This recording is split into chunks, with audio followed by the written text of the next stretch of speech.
नमस्कार दोस्तों, मैं हूं अनीता सिंह। दोस्तों, किसी भी टाइप के हमारे पास पौधे होते हैं उनमें सबसे ज़्यादा समस्या देखने को मिलती है फ्लोरिंग स्टेज में। जैसे ही फूल आने लगते हैं या फल बनने लगते हैं तो ड्रॉपिंग की समस्या बहुत ज़्यादा आती है।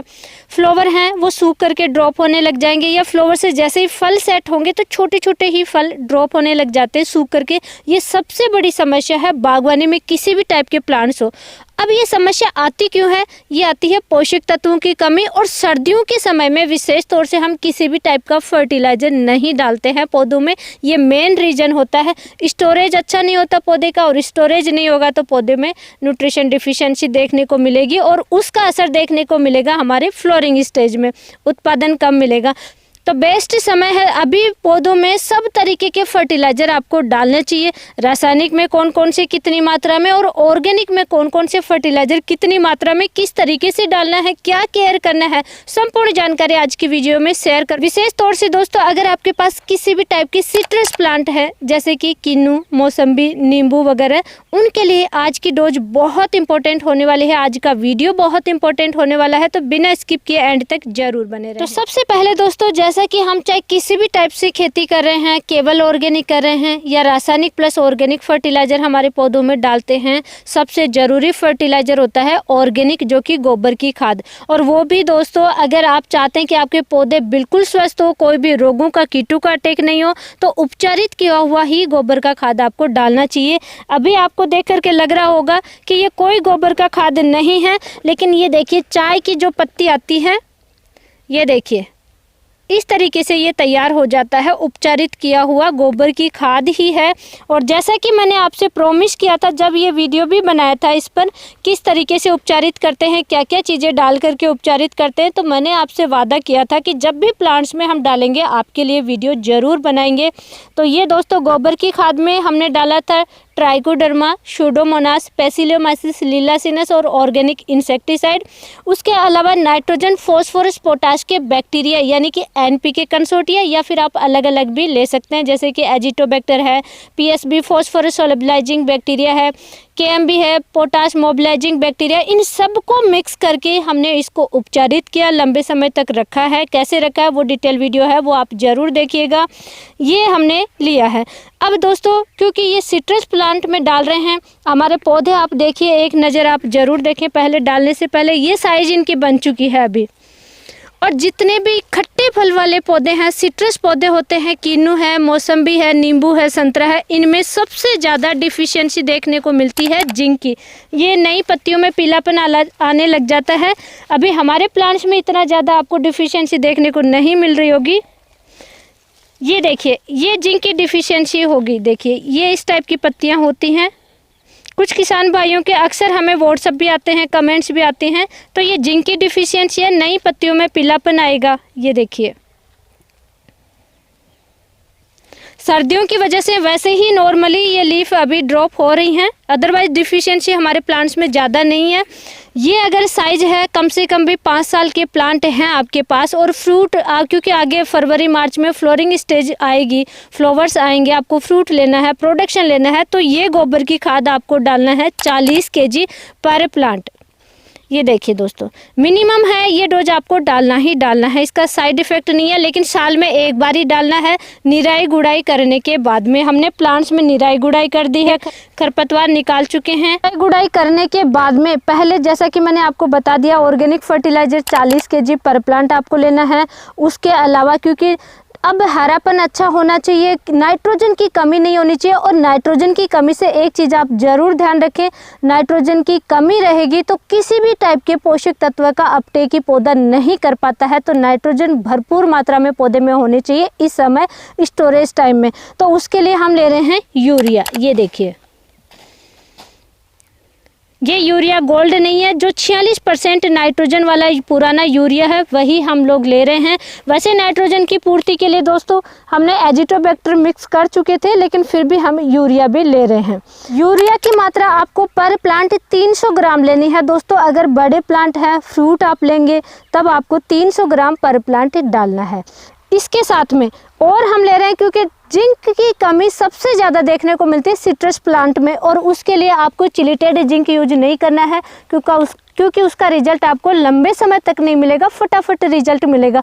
और हमें चाहिए अभी लंबे समय तक रिजल्ट। सर्दियों का समय है, सल्फर भी मिलनी चाहिए, इसलिए जिंक सल्फेट हम यूज कर रहे हैं 33% वाले जिंक, जो कि ये देखिए दोस्तों। अगर आपके पास कम मात्रा में भी प्लांट हैं जैसे नींबू या संतरा वगैरह, तो आप देखते होंगे कि ऊपर की टहनियाँ सूखने लग जाती हैं, ऊपर से सूखना शुरू होती है और नीचे तक पौधा ही धीरे धीरे सूख जाता है। वो जिंक की कमी से ही होता है। डाई बैक की समस्या होती है, तो डाई बैक की समस्या से बचने के लिए जिंक की कमी हमारे पौधों में नहीं होनी चाहिए। तो ये है दोस्तों 33% जिंक, 15% सल्फर है। एक्स्ट्रा सल्फर लेने की भी आवश्यकता नहीं रहेगी, ठंड से भी हमारे पौधे बचेंगे। साथ ही सल्फर अच्छा फंगिसाइड का कार्य भी करेगा, जिससे कि रोगों से भी बचाव होगा। जिंक सल्फेट की मात्रा पर प्लांट आपको लेनी है 100 ग्राम, क्योंकि सिट्रस प्लांट में मैंने जैसे डिस्कस कर दिया है कि जिंक की कमी ज़्यादा आती है, इसलिए 100 ग्राम आपको लेना है। पौधे छोटे हैं तो 50 ग्राम ही लीजिए, लेकिन हमारे पौधे बड़े हैं इसलिए हम 100 ग्राम पर प्लांट के हिसाब से इसकी मात्रा रखेंगे।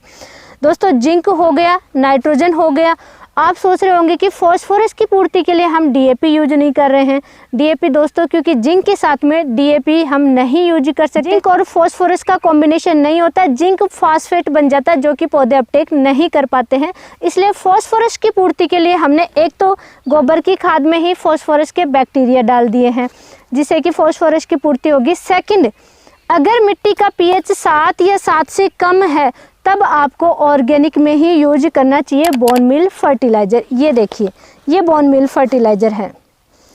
कैल्शियम और फॉस्फोरस का रिच सोर्स होता है ये फर्टिलाइज़र। इसमें लगभग 3% नाइट्रोजन भी आती है और फॉस्फोरस कैल्शियम भरपूर मात्रा में आते हैं।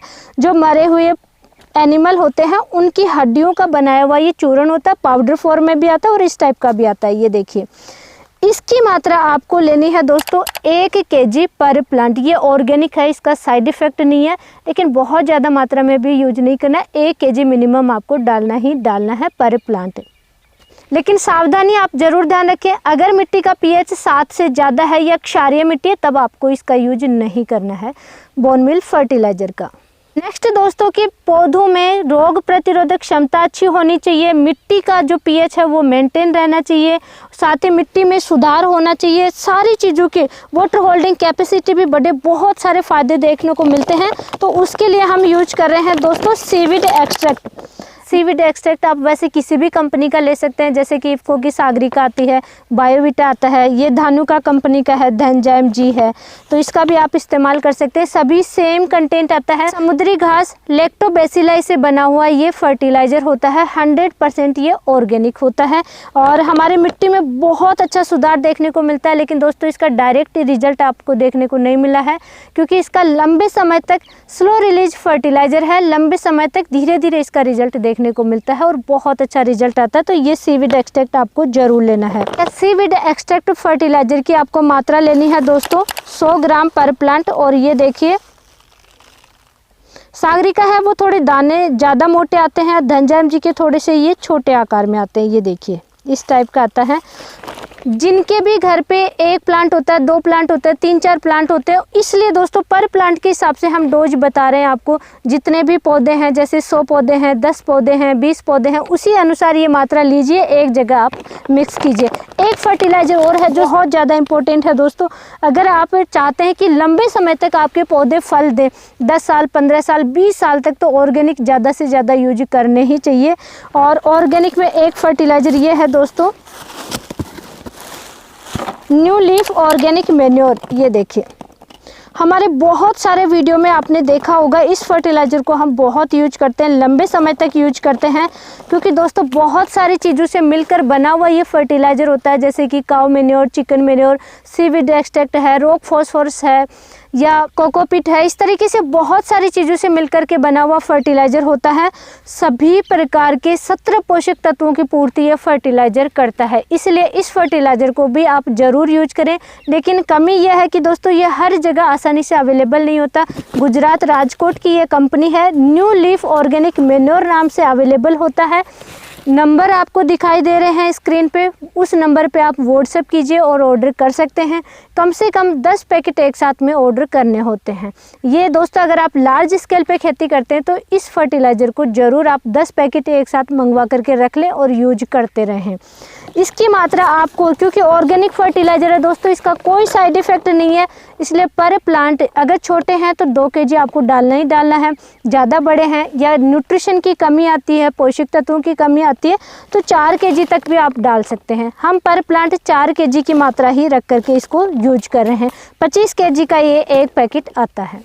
ये हम कैसे तैयार करते हैं, क्योंकि दोस्तों हमारे पास पौधे ज़्यादा हैं तो लगभग 100 पौधों की मात्रा एक साथ हम लेते हैं, मिक्स करते हैं और पर प्लांट हम फिर डाल देते हैं। इसी तरीके से आप डालिए।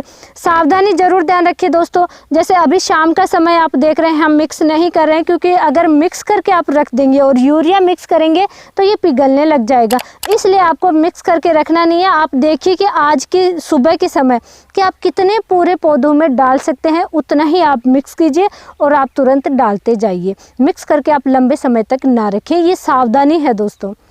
और सेकंड सावधानी दोस्तों कि आपको लग रहा होगा कि पहले हम ये फर्टिलाइज़र डालें या पहले गोबर की खाद डालें, तो निराई गुड़ाई करने के बाद में सबसे पहले आपको गोबर की खाद डालना है, उसके बाद में ये फर्टिलाइज़र जो भी आप लेंगे ये फर्टिलाइज़र आपको डालने हैं और उसके बाद में आपको मिक्स करना है पौधों में, बहुत अच्छे से मिक्स करना है। और उसके बाद में मिक्स करने के बाद में आपको खुला पानी चलाइए, पानी को अच्छे से भर दीजिए। ये देखिए जैसे ये पौधा है, अब इसकी जितनी दूरी में ये टहनियाँ हैं, कैनोपी है, इतनी दूरी में आपको थावड़ा बना लेना है, यानी कि निराई गुड़ाई करनी है। फिर डाल करके इतनी दूरी में आपको खुले पानी से भरना है, ड्रिप से नहीं चलाना दोस्तों। अगर आप चाहते हैं कि आपको अच्छा उत्पादन मिले तो बेस्ट रहेगा कि जब भी आप बेसल डोज डाल रहे हैं सारे फर्टिलाइज़र पौधों के हर रूट तक पहुँच जाए, उसके लिए आपको खुले पानी से भरना ही होगा पौधों को, तभी आपको अच्छा रिजल्ट मिलेगा। और अगर दोस्तों आप खुला पानी नहीं चला सकते, ऐसी समस्या है कि खुला पानी पॉसिबल नहीं है चलाना, तो आपके लिए बेस्ट सॉल्यूशन रहेगा 2 ड्रिप लाइन बिछाइए पौधे के, क्योंकि इतना बड़ा पौधा है, रूट ज़्यादा दूरी में है, इसलिए 2 ड्रिप लाइन होना अति आवश्यक है। और हर ड्रिप लाइन में 4-4 आपको ड्रिपर लगाने हैं एक पौधे के हिसाब से, ये आपको ज़रूर ध्यान रखना है। और पूरा फिर फर्टिलाइज़र आपको चारों तरफ नहीं डालना, 2 साइड में आपको ज़्यादा मात्रा में डालना है। जिस साइड में आपके ड्रिप लाइन बिछी हुई है उस साइड में आप ज़्यादा मात्रा में फर्टिलाइज़र डालिए।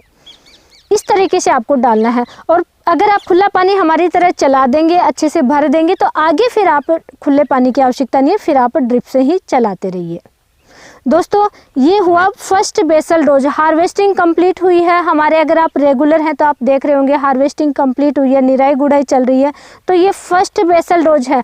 जैसे ही फ्लोरिंग स्टेज शुरू हो गया उसके आपके 1 महीने पहले, यानी कि 20 दिन पहले या 30 दिन पहले एक फर्टिलाइज़र और डालना है जो कि SSP है। उसके साथ में आपको और क्या मिलाना है वो हमारे आगे वीडियो आएंगे, वो भी मैं इसी तरीके से डिटेल वीडियो बनाऊंगी। तो अगर आप भी सिट्रस प्लांट्स है आपके पास, जैसे कि किन्नू, मौसम्बी, नींबू वगैरह, इनकी आप बागवानी करते हैं तो चैनल को फटाफट आप सब्सक्राइब कीजिए, वीडियो को लाइक कीजिए और ज़्यादा से ज़्यादा आप शेयर ज़रूर करें। धन्यवाद।